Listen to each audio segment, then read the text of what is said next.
আর রাজনৈতিক মহলে এখন একটাই আলোচনা, সে আলোচনার কেন্দ্রবিন্দুতে আছে বাংলাদেশ ইসলামী ছাত্র শিবিরের কেন্দ্রীয় সদস্য সম্মেলন। মাত্র একদিনের ব্যবধানে রাজনীতির পুরো হিসাব নিকাশ কিভাবে উল্টে পাল্টে গেল সেটা বুঝতে গেলে আপনাকে একটু পেছনে ফিরে তাকাতে হবে।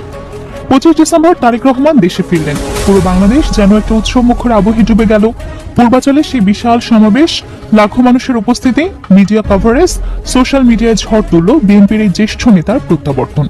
মনে হচ্ছিল এই হাইপ আর থামবে না, কিন্তু রাজনীতিতে কোনো কিছুই তো চিরস্থায়ী নয়, আর সেটাই প্রমাণ হয়ে গেল মাত্র 24 ঘন্টার মধ্যে। 26 ডিসেম্বর সকাল থেকেই চীন মৈত্রী সম্মেলন কেন্দ্রে জমায়েত হতে শুরু করলো শিবিরের কর্মীরা। সারা দেশ থেকে আসা তরুণ মুখগুলো, তাদের চোখে স্বপ্ন, বুকে সাহস। কিন্তু এবারের সম্মেলনে আমেজটা অন্যরকম ছিল। এবার শুধু সাংগঠনিক কর্মসূচি নয়, এবার যেন পুরো জাতির সামনে একটা বার্তা পৌঁছে দেওয়ার তাগিদ ছিল। আর সেই বার্তাটা এতটাই শক্তিশালী ছিল যে রাজনীতির পুরো সমীকরণই বদলে গেল। কথা ছিল তারেক রহমানের এই জনপ্রিয়তার ঢেউ আরো কিছুদিন চলবে। কথা ছিল 3রা জানুয়ারি জামাতের মহা সমাবেশ, তারপর 9 জানুয়ারি চরমোনায় আরেকটি বিশাল সমাবেশ। সেখানে জামাত, এনসিপি, কর্নেল ওলি থেকে শুরু করে এবি পার্টি সহ সবাই মিলে একটি নজিরবিহীন জোট ঘোষণা হবে। সেই জোট ঘোষণার মধ্য দিয়ে তারেক রহমানের হাইপ ধীরে ধীরে স্বাভাবিক হয়ে আসবে। কিন্তু এত সময় লাগলো না। শিবিরের সদস্য সম্মেলনে যা ঘটলো তাতেই সব হিসাব নিকাশ যেন একেবারে উলুচপালচ হয়ে গেল। প্রথমে একটু বলে নেওয়া দরকার শিবিরের এবারের সদস্য সম্মেলনের টাইমিংটা নিয়ে। সাধারণত শিবিরের কেন্দ্রীয় সদস্য সম্মেলন শুরু হয় 31 ডিসেম্বর। এটা তাদের বহু বছরের প্র্যাকটিস, কিন্তু এবার তারা সেই তারিখ থেকে সরে এসে 26 ডিসেম্বর সম্মেলন করলো। এখন প্রশ্ন উঠতে পারে, জামাতের মহাসমাবেশ যদি 3রা জানুয়ারি হয়, তাহলে 31 ডিসেম্বর করতে সমস্যা কোথায় ছিল? 5 দিনের গ্যাপ তো যথেষ্ট। কিন্তু না, শিবির তারিখ এগিয়ে আনলো। ঠিক তারেক রহমানের দেশে আসার পরের দিন। এই টাইমিংটা কাকতালীয় নাকি কৌশলগত, সেটা বুঝতে হলে পুরো ঘটনা প্রবাহ বিশ্লেষণ করতে হবে। 25 ডিসেম্বর সন্ধ্যায় যখন তারেক রহমান পূর্বাচলে তার বক্তব্য দিচ্ছিলেন, তখন পুরো দেশ স্থির হয়ে টেলিভিশনের পর্দায়, মোবাইলের স্ক্রিনে চোখ রেখেছিল। লাইভ দেখছিল লাখ লাখ মানুষ। মিডিয়ার ক্যামেরা শুধু সেদিকেই ফোকাসড ছিল। মনে হচ্ছিল এই মুহূর্তে বাংলাদেশের রাজনীতিতে তারেক রহমান ছাড়া আর কেউ নেই।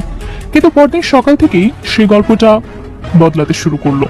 শিবিরের সম্মেলন স্থলে যখন কর্মীরা জমায়েত হতে শুরু করলো, তখন থেকে একটা অন্যরকম আবহ তৈরি হলো।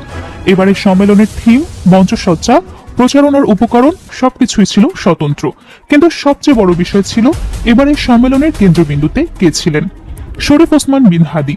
হ্যাঁ, সেই ওসমান হাদি, যার শাহাদাতকে কেন্দ্র করে বাংলাদেশের ইতিহাসে সবচেয়ে বড় ঘটনা ঘটেছে বলেই অনেকে মনে করেন, যার জানাজায় লাখ লাখ মানুষ সমবেত হয়েছিল, যার কবরকে কেন্দ্র করে এখনো মানুষ কান্না করে।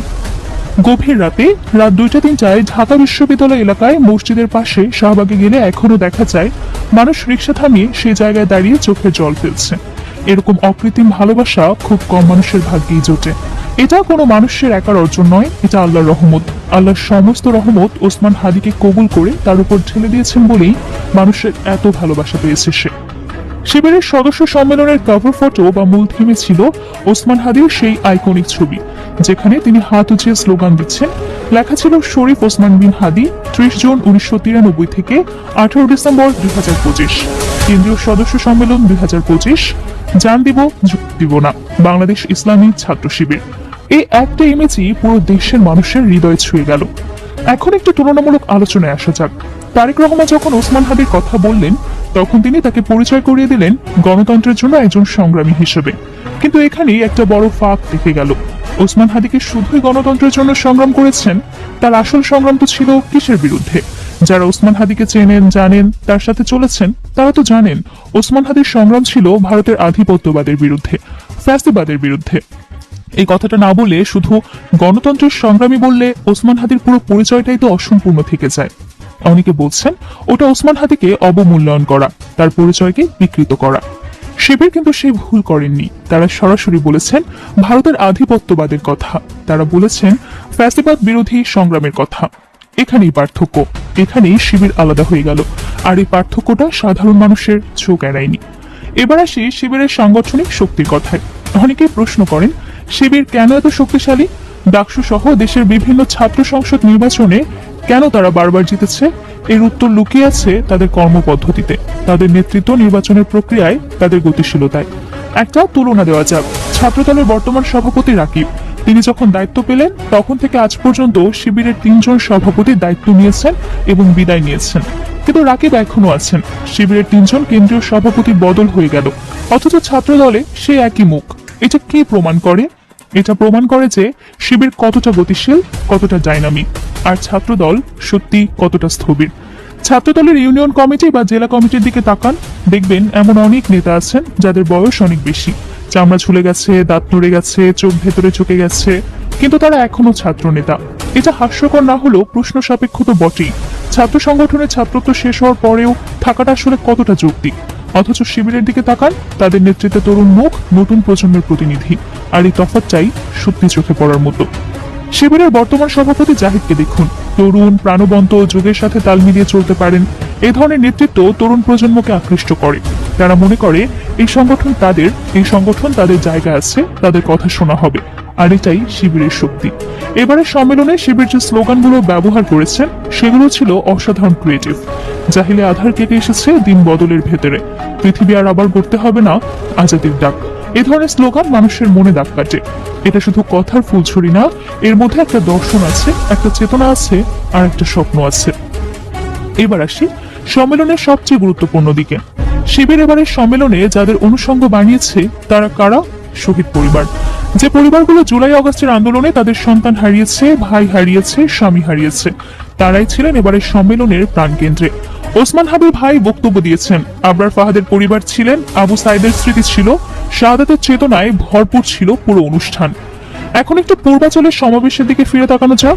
তারেক রহমানের সেই 300 ফিটের মঞ্চে কাদের দেখা গেল? শহীদ পরিবারকে দেখা গেল কি, যাদের রক্তে এই পথ তৈরি হলো, যাদের ত্যাগে তারেক রহমান দেশে ফিরতে পারলেন, সেই শহীদ পরিবারের কাউকে কি মঞ্চে দেখা গেল? না, দেখা যায়নি। মঞ্চে ছিলেন জোটের শরিকরা, রাজনৈতিক ব্যক্তিত্বরা, কিন্তু সাধারণ মানুষ, শহীদ পরিবার তাদের জায়গায় সেখানে ছিল না। এই তুলনাটা মানুষ করতে ভোলেনি যে জুলাই আগস্টের কারণে তারেক রহমান বাংলাদেশে আসতে পারলেন, সেই জুলাই আগস্টের শহীদদের তিনি কতটা স্মরণ করলেন। যার উসিলায় চিন্নি খাইলি মোল্লা চিন্নি না, এই প্রবাদটা অনেকের মুখেই শোনা গেল সেদিন। শিবির কিন্তু সেই ভুলটা করেনি। তারা শহীদ পরিবারকে সম্মানের আসনে বসিয়েছে, তাদের বক্তব্য দেওয়ার সুযোগ তৈরি করে দিয়েছে, তাদের কষ্ট, তাদের আবেগ, তাদের অনুভূতি, তাদের দাবিকে সত্যি জায়গা দিয়েছে। আর এটাই তো আসল রাজনীতি, মানুষের সাথে থাকা, মানুষের হয়ে কথা বলা। ওসমান হাদির ভাইয়ের বক্তব্যের কথা একটু বলি। ওসমান হাদি কখনো শিবির করেনি, তার পরিবারও শিবিরের সাথে সরাসরি যুক্ত না। তারা পিওর ইসলামপন্থী, কিন্তু সাংগঠনিকভাবে শিবিরের সদস্য নন। কিন্তু ওসমান হাদির ভাই যখন শিবিরের সম্মেলনে বক্তব্য দিলেন, তার কথায় শিবিরের প্রতি যে আবেগ, যে শ্রদ্ধা প্রকাশ পেল, সেটা সত্যি অসাধারণ ছিল। তিনি শিবিরের নাম যেভাবে উচ্চারণ করলেন, সেখানে ছিল গভীর ভালোবাসা। এটা প্রমাণ করে যে শিবির এখন শুধু শিবিরের মধ্যেই সীমাবদ্ধ নয়, শিবির এখন আপামর জনসাধারণের কাছে গ্রহণযোগ্য একটা সংগঠন হয়ে উঠেছে। আরো একটা গুরুত্বপূর্ণ বিষয় এবারের সম্মেলনে ঘটেছে। মুক্তিযোদ্ধারা এসেছিলেন শিবিরের সম্মেলনে। হ্যাঁ, মুক্তিযোদ্ধারা, যারা এতদিন শিবিরকে নানাভাবে প্রশ্নবিদ্ধ করার চেষ্টা করেছে, তাদের বিরোধিতা করেছে, সেই মুক্তিযোদ্ধারা এখন শিবিরের সম্মেলনে এসে বলেছেন শিবির হচ্ছে স্বাধীনতা ও সার্বভৌমত্বের অতন্ত্র প্রহরী। এই স্বীকৃতি ছোট করে দেখার সুযোগ নেই, এটা একটা বড় পরিবর্তনের ইঙ্গিত।